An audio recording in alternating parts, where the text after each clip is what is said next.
vamos a hablar de un grupo muy conocido en España y muy importante, que son especies del género Allium que ahora están incluidas dentro de la familia Amarilidaceae. El género Allium es un género muy diverso, es muy común encontrarlo en los campos porque incluye más de 1000 especies, alrededor de 1250. Son todas especies herbáceas que suelen tener un bulbo en la base. Y su uso como alimento viene desde la prehistoria. Los Allium silvestres se pueden consumir en la mayor parte como alimentos. Algunos también son ornamentales, como por ejemplo este Allium aflatunense, que genera unas inflorescencias de gran tamaño y muy bonitas. Pero todos ellos, sean ornamentales o sean alimentarios, tienen en común un fuerte aroma. Aroma en términos positivos. Es ese fuerte olor característico de los ajos y las cebollas, viene de un compuesto aliina que se encuentra en su interior, que es un derivado del aminoácido cisteína, que en contacto con el aire se activa una enzima y se produce la lisina, que es lo que genera este olor tan intenso, por ejemplo, de los ajos. Este olor, esta sustancia es para protegerla de los herbívoros. Y en el caso de los ajos tiene propiedades de salud. Se consumen muchas especies de Allium, pero desde el punto de vista comercial, las más importantes son las siguientes. En primer lugar, la cebolla, Allium cepa, de la cual hablaremos específicamente, en la que se consume su bulbo. El ajo, que también dedicaremos un espacio especial, que es Allium sativum, que tiene una estructura diferente porque son bulbillos unidos. En el caso el puerro, que es Allium porrum, en el cual consumimos tanto el bulbo como gran parte del tallo y como parte de las hojas. La parte verde que se consume varía un poco en función de la persona. Hay otras dos especies diferentes. Una es tiene muchos nombres, cebollino francés es uno de ellos, es Allium schenoprasum. En este caso lo que se consume no solo el bulbo, sobre todo son las hojas que se trocean y se usan mucho para hacer sopas o salsas porque tienen un fuerte sabor. Y por último, una que se llama cebolleta, que no hay que confundir con las cebolletas que consumimos normalmente. Es una especie de origen asiático, que se consume mucho en la cocina de Oriente, que es Allium fistulosum, que tiene un bulbillo y también unas hojas que son como huecas y grosadas, y que se consume mucho en la cocina oriental. La primera especie realmente relevante de las aliáceas es la cebolla, cuyo nombre científico es Allium cepa. La cebolla es una especie de la cual consumimos su bulbo. El bulbo es bastante sencillo de explicar. Es un organismo de reserva con la cual la planta supera las condiciones del invierno, y en él se pueden distinguir diferentes partes. Por un lugar, en la parte basal, tenemos las raíces. Por encima de las raíces está una zona que se llama placa basal, que es como la conexión entre la raíz y el tallo de crecimiento, que sería la parte central. Cuando una cebolla se sube, esta parte se va desarrollando y que aparecerían las hojas verdes. Y luego hay una serie de capas concéntricas que están formadas por hojas transformadas que se han engrosado y que sirven como elemento de reserva. Y en el caso de la cebolla, las hojas externas tienen un aspecto papiráceo y toman diferentes coloraciones, se llaman túnicas. Por eso este bulbo es el bulbo tunicado, porque las hojas externas tienen función de protección y son diferentes de las hojas internas. Como acabamos de indicar, la cebolla es una herbácea perenne, porque tiene un bulbo que le permite persistir durante las épocas desfavorables. Sin embargo, el modo de cultivo que se tiene en la cebolla es un cultivo anual, se plantan y se recogen cada año.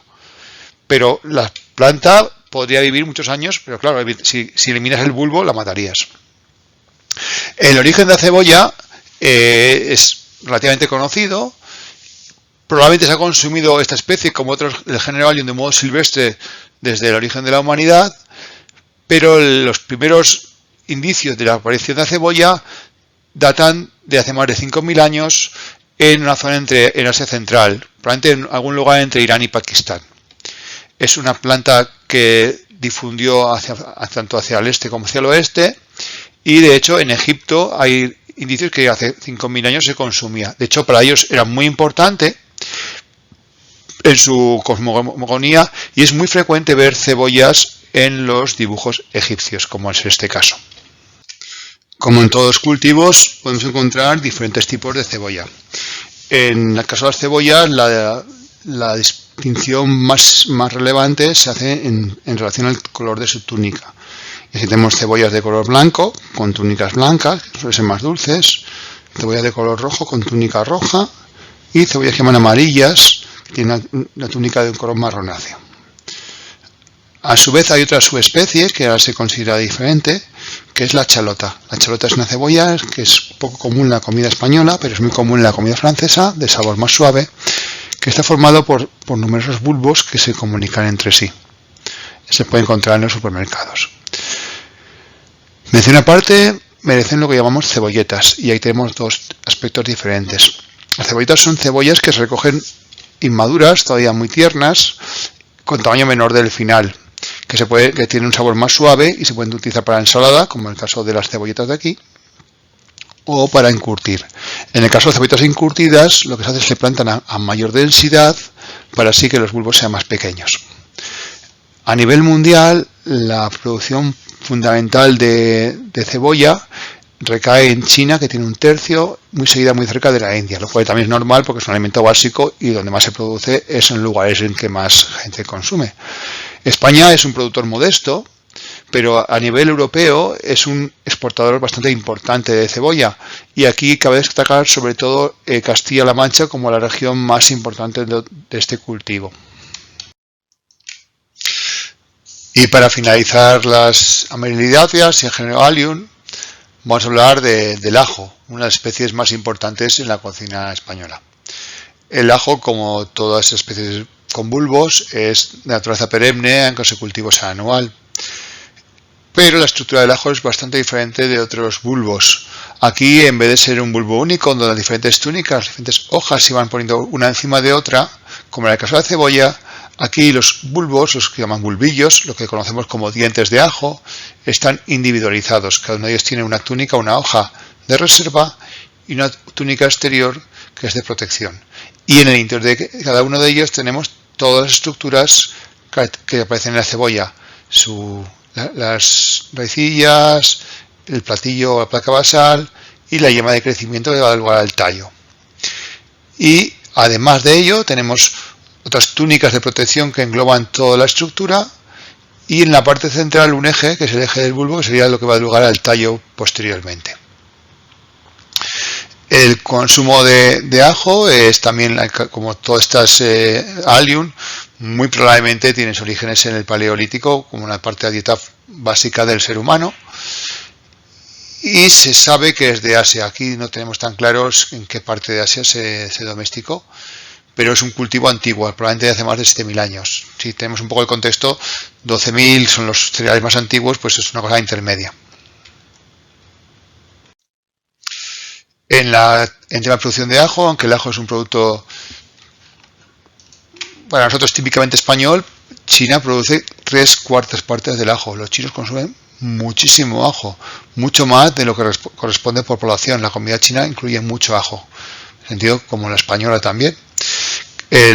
Los ajos también se pueden distinguir por el tipo de túnica, y se puede distinguir ajo rosado o ajo blanco, depende del tipo y existe una variedad en Pedroñeras, en La Mancha, que es el ajo morado, ajo de Pedroñeras. Aquí tenéis un link en el que podéis ver un poco cómo funciona la marca. Existe una cosa que se comercializa, y por ejemplo lo ves en el Mercadona, que se llama el ajo negro. El ajo negro son ajos que se han fermentado, no salen negros de modo natural, sino hay proceso de fermentación para conseguir ese tipo de estructura. Tiene mucho sabor. Por otro lado tenemos lo que son los ajetes. ¿Qué son los ajetes? Los ajetes en principio son ajos tiernos que se plantan y se recogen antes. Entonces se consume toda la planta, tanto lo que serían los bulbos como todo el tallo y las hojas. Pero es diferente de otros Allium que hemos visto que se parecen a estos. Ni cola de león, ni cabeza de ratón. Prefiero ser diente de ajo. Diente de ajo. Diente de ajo. Contra los vampiros Siempre